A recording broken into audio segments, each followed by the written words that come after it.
So on this video, we are going to make a tutorial for chapter 2, which is configure a network operating system. So on this chapter, we are going to know how to configure an packet tracer and what are the different commands that we are going to use on configuration and configuring.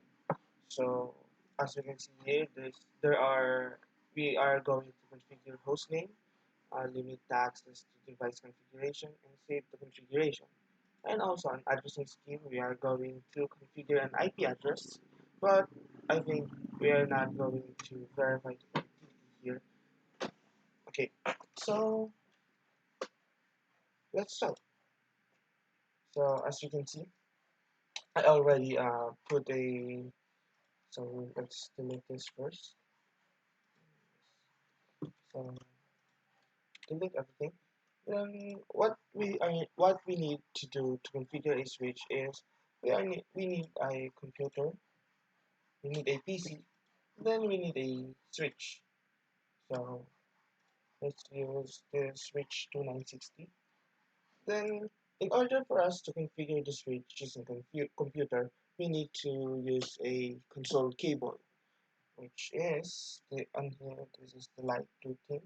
Then connect HRS232 then to the console port.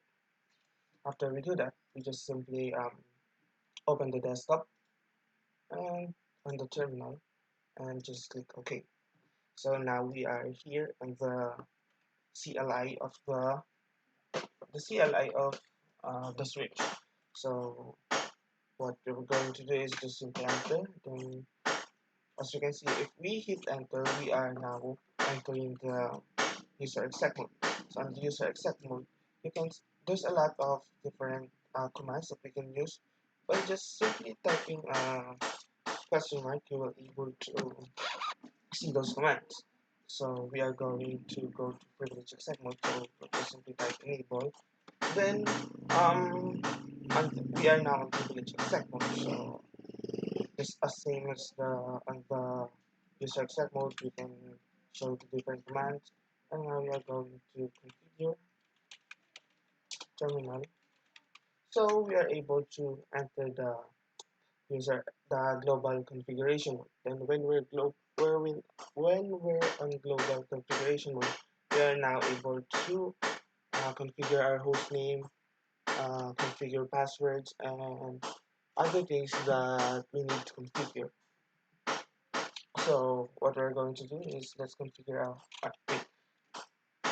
like on the privilege exec mode and user exec mode. If we type question mark, we can see a lot of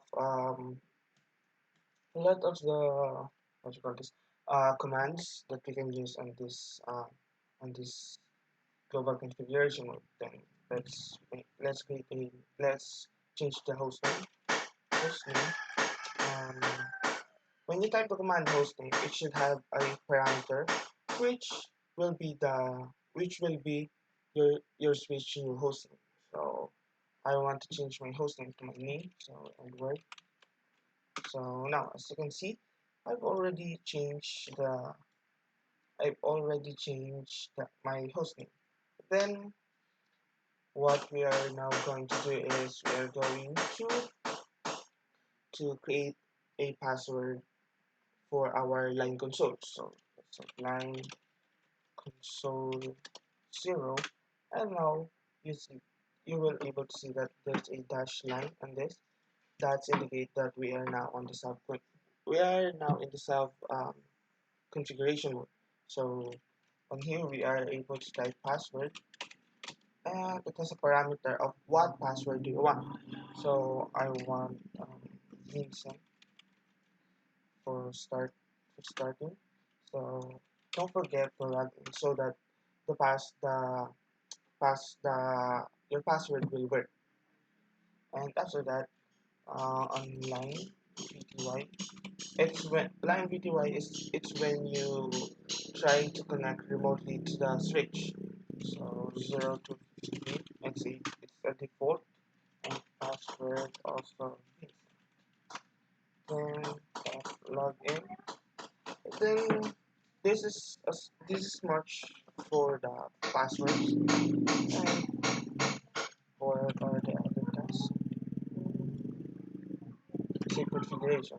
So in order for us to save configuration, we are just simply go back to privilege exec mode, then type copy run start. So it will ask you filing and then okay, and it's now saved. So when we want to see our configuration, our running configuration, we will just simply show run. Then we can see the configuration mode that we have here. Then we go exit. Let's try our configuration. So before we access CLI, the CLI of this switch, it prompts us to that we need to put a password. So let's type the password Vincent. And one thing here, if you're typing a password, it won't show how many characters will you how many characters are you typing. So we are now on the CLI.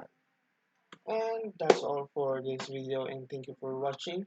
I hope you learned something from me, and this is a tutorial bit, and thank you.